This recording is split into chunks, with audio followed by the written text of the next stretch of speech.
Let's start with thoughts from opening night. Now, I'm not going to break down the game step by step, everything that I saw, everything that I felt like came from it from a statistical standpoint for you, because plenty of people have probably already done that by the time that this episode drops. So the idea of just simply recapping the game for anybody when you know you can watch it on YouTube or you can watch somebody else give you the play by play, that's a waste of time. So I'm gonna give you three storylines slash takeaways that I had from opening night that I think will be applicable to the rest of the NBA season and something that will need to be monitored if you are a fan of these teams, or if you're a fan of a team that views any of these four as a real championship contender, which I think you should, then that'll be kind of the main focus to keep mind of. So there's three takeaways in particular. One has to do with the Los Angeles Lakers. One has to do with the Houston Rockets. And then the last one has to do with kind of an overarching theme from something that I saw last night. So let's start with the Lakers because of course they're the team that is going to be under the most of microscope this upcoming season, given the fact that at any point LeBron James, obviously could announce that this could be his last year or anything of that liking, right? And plus they're the Los Angeles Lakers, so duh. My takeaway from this game is that they didn't solve their center position. And the issue may be that they still have that problem in the middle with DeAndre Ayton. Finished the game with 10.6 rebounds. For context, him and Jackson Hayes combined for 12 rebounds. Luka Doncic had 12 rebounds by himself. Luka was out there practically by himself, if I'm being honest with you, through three quarters. It wasn't until the back half of the third quarter, early fourth, that it seemed like Austin Reeves started to come alive. DeAndre Ayton was kind of out there.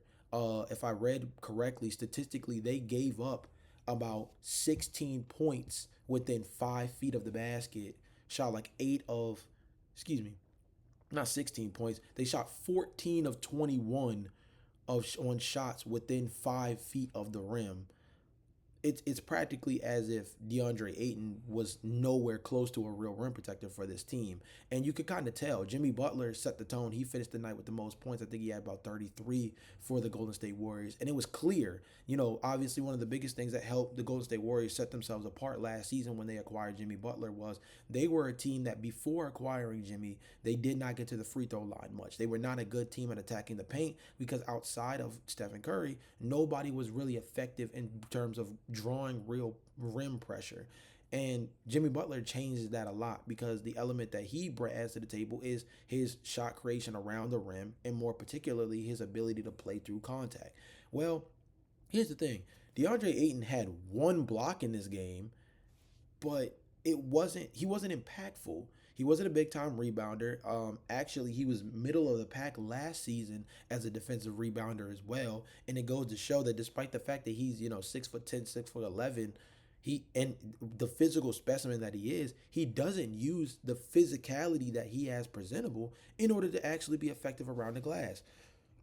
I think the biggest worry that I have for the Los Angeles Lakers this upcoming season, despite the fact that obviously there's questions about what they can do as a team defense, the fact that they don't have a lockdown defender. I do think Marcus Smart was relatively good in his minutes, but nobody that necessarily puts fear in you and like, okay, I can trust them on the best perimeter guard or the best perimeter player on the opposing team. The biggest issue, the biggest hole, and it was the same thing last year, is this ability to have consistent rim protection and rim pressure. That's on both sides of the floor. DeAndre Ayton didn't feel like a rim threat at any time as a potential lob threat throughout this game. He didn't feel like somebody that Luka Doncic could dump the ball down to and get two or three easy, post up touches for points against a Golden State Warriors team that was relying pretty heavily on Draymond Green at center. This was a game that felt like DeAndre Ayton was supposed to come out and at least be a rebounding machine, if anything else, because the Golden State Warriors played relatively small. It was part of the reason why Buddy Hield was able to go off. Jonathan Kuminga at one point was really consistent within this game and had a really nice outing for himself. But all of that had to do with the fact that DeAndre Ayton was practically a non-factor. So my number one takeaway is that the Lakers still have a center problem. And what that means for the future of this team is uh pretty questionable, because at the end of the day, they have the offensive talent, and you could also question that, right? Again, Luka Doncic had 43, but this game and the score is not indicative of how the game actually went. This game was pretty out of reach by the Golden State Warriors initially. Then towards the back half of the third quarter, fourth quarter, Austin Reeves comes alive along with Luka Doncic knocking down some big shots, and then it got within, I think it was 101 to 99, and then I think there was like a TV timeout. Then the Golden State Warriors kind of put the gas back on and did their thing to be able to eventually take the lead and keep the, I mean, to eventually take take a distant lead, and then of course keep the win. So I think the biggest thing for them is that they just don't have any real consistent offensive punch, and their rim protection is questionable. Now it's game one. It's game one, so you don't want to overblow it. But I think that monitoring DeAndre Ayton's ability to be a legitimate rim protector and even just a high level rebounder for this team, if he can be the double Ayton that he was for the Portland Trailblazers, it's more impactful on this team. I said that last episode. Him being 16 and 10 for the Portland Trailblazers is not the same thing as him being 16 and 10 for the Los Angeles Lakers. Him being 16 and 10 on the Los Angeles Lakers means that they're getting legitimate productivity from the center position in a way that they literally didn't have last year. Versus the Portland Trailblazers, they had a platoon system of centers that they could run out last year.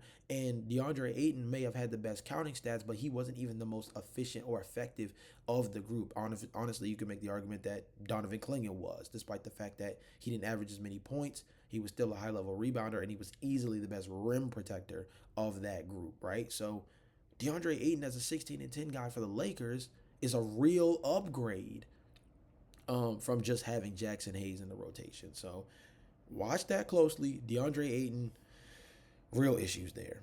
Number two, and that's focusing on the Houston Rockets.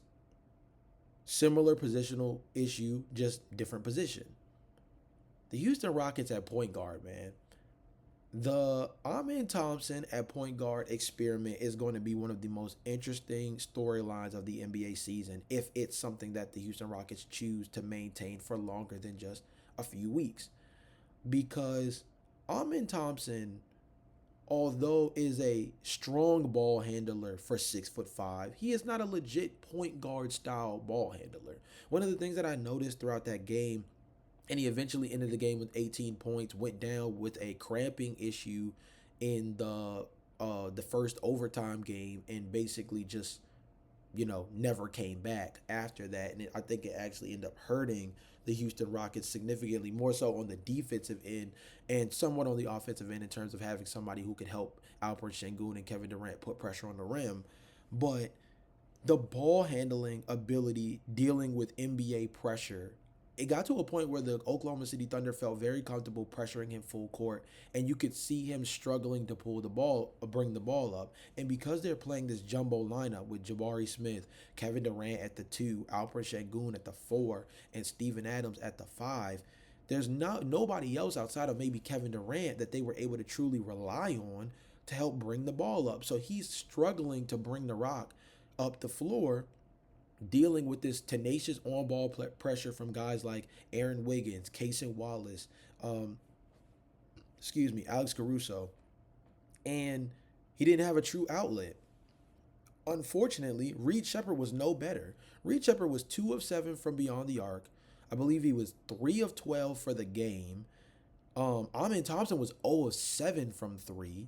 Kevin Durant was 0 of 4 from 3 in this game. Like, the lack of spacing was already going to be a question mark, right? Alperen Sengun was their best three-point shooter by a country mile. He shot 5 of 8 from beyond the arc. It was actually a career high most made threes by Alperen Sengun in this game. And Alperen put on an absolute masterclass. Near 40 ball. Honestly, was nearing a triple-double as well. This is a guy who I think is going to legit make the All-Star team this year. And that's kind of a side thing, but Alperen Sengun is legit going to make the All-Star team this year if he continues to play like what we saw on opening night. And I don't think he's going to be dropping 30 balls every single night, but I think he's taken a step forward with that 3-ball that now gives him a completely different element. If I'm not mistaken, I think Alperen shot like 20-something% from beyond the arc last year. If he can be a 35, 36% three-point shooter with the passing vision he already has and his ability to hit that nice floater in the mid-range area, yeah, he's gonna be a complete package. He was looking like Dirk Nowitzki last night. I'm not gonna lie. And his one-on-one matchups against Chet Holmgren and that OKC front court were definitely special, special situations for him. And he actually kind of left a little bit on the table. A couple of missed free throws. The Houston Rockets had a good handful of missed free throws that ended up really costing them this game. But that point guard position, the lack of spacing that they have, in terms of true knockdown 3-point shooters, the inability to really deal with on ball pressure on the perimeter because Amin is a good ball handler, but he doesn't have a tight elite level ball handle yet. I'm not saying he has to be Kyrie. I'm not saying he has to be he doesn't have to be Chris Paul. He doesn't have to be Rajon Rondo. I'm not saying any of those things, but he simply needs a tighter ball handle to deal with the kind of on ball aggressive pressure that can be thrown at him in the NBA. Now, nobody has the kind of speed athletes and positional versatility that the Oklahoma City Thunder do. Nobody in the NBA does. But there are teams that have those quote unquote defensive specialist guards that their whole MO is full court pressure, uh, you know, a sizable amount of or a respectable amount of hand checking or hand checking type physicality. And that's going to be an issue for the Houston Rockets. I think another thing that was a big glaring point of not having a point guard was there was even a point, I believe, in the second quarter where the team just seemed to struggle to get anything in rhythm in the half court. And you could see after a turnover, which, if I'm not mistaken, the the Houston Rockets had 26, no, they had 23 turnovers that led to 26 points. There was a point in the second quarter, they turned the ball over in the half court, and you could see Kevin Durant walk away, and he's mouthing, slow down, slow down. And I think that's a representation of what made Fred Van Vliet so special last season. I was doing some research, and the thing about the Houston Rockets that's already a difference between game one of this season and everything from last year is the turnovers. And that goes to show the point guard presence. In this game, they turned the ball over 26 times or 23 times, excuse me, and it led to a lot of Oklahoma City baskets. Oklahoma City scored 16 fast break points in this game. The Houston Rockets only had 2. Last season, the Houston Rockets were a top 10 team in terms of turning the ball over, or in this case, not turning the ball over. They averaged about 13 turnovers a game, which was literally, I think, either 9th or 10th best in the NBA last year. They doubled that in the very first game. Now, again, they played the Oklahoma City Thunder, who was the best defensive unit in basketball last year. They played them on ring night, and you're playing a jumbo lineup against a smaller, more athletic, faster lineup. So there's a couple of things that obviously reigned more in the Oklahoma City Thunder's favor. Nonetheless, something to watch out for, because between their lack of three-point shooting across the board, because I would say their only knockdown three-point shooters truly are probably Kevin Durant and to a lesser degree Jabari Smith Jr., who didn't have a great three-point shooting night himself in this game. And Alper Sengun kind of had a little bit of a coming out party. We'll have to see whether or not that's going to be something that's consistent. If he can be a consistent 35 to 36% three-point shooter, that makes things a little bit different for them. But I can't say that he's a consistent three-point shooter because of one game where he had a kind of like a breakout night as a floor spacer. So their only consistent three-point shooters really within that starting 5 are Kevin Durant and Jabari Smith Jr. So the spacing is already going to be a question mark. You pair that with the lack of a real decision maker at the point guard position. Now you have a lot of situations where they have to rely on the fact that they're just bigger and stronger, because they did win the rebounding battle by nearly 20. They have to rely on being bigger and stronger to win in the half court, because the decision making is not there to get easy offense through being able to do strong backdoor cuts, high level passing, bringing the ball up and creating transition within a half court set, right? By being able to be downhill from the inbound, to getting downhill, getting to a spot, and initiating the offense in the half court as quickly as humanly possible, right? Those things don't come with this jumbo lineup. They just have to rely on the fact that they're bigger, stronger, and able to shoot over the top. And when you're not able to be successful in doing that, a la Kevin Durant, who was held relatively in check in this game, he finished the night with 23 points, jacked up my parlay because of the fact that he was supposed to score at least 25. But that's neither here nor there. It's a question mark for Houston. That point guard position, it sounds cute, the jumbo lineup. Houston Rockets jumbo lineup was interesting. And in some situations, they were effective. But when it comes to things like late game execution and the ability to get things consistently done in the half court in terms of finding efficient shot creation, they still have big questions. And Kevin Durant is a knockdown shooter. He is one of the best ISO scorers in the NBA. He is not a facilitator. So sliding him to the point guard position or having him do most of the on-ball initiation duties is not a solution either, which means that the Houston Rockets have a point guard problem. Excuse me. Last but not least, my third biggest takeaway from opening night. This is an overarching thing. Yo, the West is about to be nuts. The Western Conference, we already knew, right? Duh, the Denver Nuggets get better. Oklahoma City's coming off of the championship. You get a full season of Luka Doncic in a Lakers uniform coming off of him hitting the Ozempic. Like, everything points to this Western Conference is going to be insane. But game one was a double overtime game with just about everything you could ask for. Big time shots, physical defense, controversial calls. Kevin Durant hitting the Chris Webber that didn't get called. Like, it had everything. Even the Los Angeles Lakers versus Warriors game. That game was relatively out of reach. Buddy Hield was knocking down threes. Jonathan Kuminga was going crazy off the bench. Or, excuse me, he actually, got some real starter minutes in this game. Steph Curry was held to like 18 points. Luka dropped 43. But like towards the top portion of the fourth quarter, it was 101 to 99.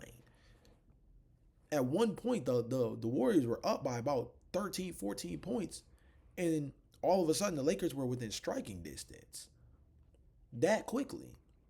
This Western Conference is going to be absolutely nuts. And I'm not gonna lie, I think any West versus West game is gonna feel like it has playoff contention behind it. And that sounds nuts when you also have to factor in teams like the San Antonio Spurs or the Utah Jazz. Like, I understand that there's teams that you're gonna have to, like, you have to see it first in terms of like where do they really stack up against the rest of the NBA. But like that Western Conference, like I don't think there's gonna be any easy nights in the Western Conference at all. I mean, maybe, like I said, maybe a team like the Jazz. I think the Spurs are gonna be a lot better this year, even though they're gonna be without, Chris Paul. I think their guard rotation with Ron Harper, with De'Aaron Fox, with Stephon Castle, I think it's still gonna be relatively good. So they're in a solid space. We'll have to see, man. But the Western Conference looks like it's going to be an absolute demon. And coming across a 55 plus team this year, man. If you win 60 games in the Western Conference, you're just flat out special. And I think the Oklahoma City Thunder have a chance to do it. I think the Denver Nuggets have a chance to do it, but only time will tell. Let's move on to a more player centric topic. Let's talk about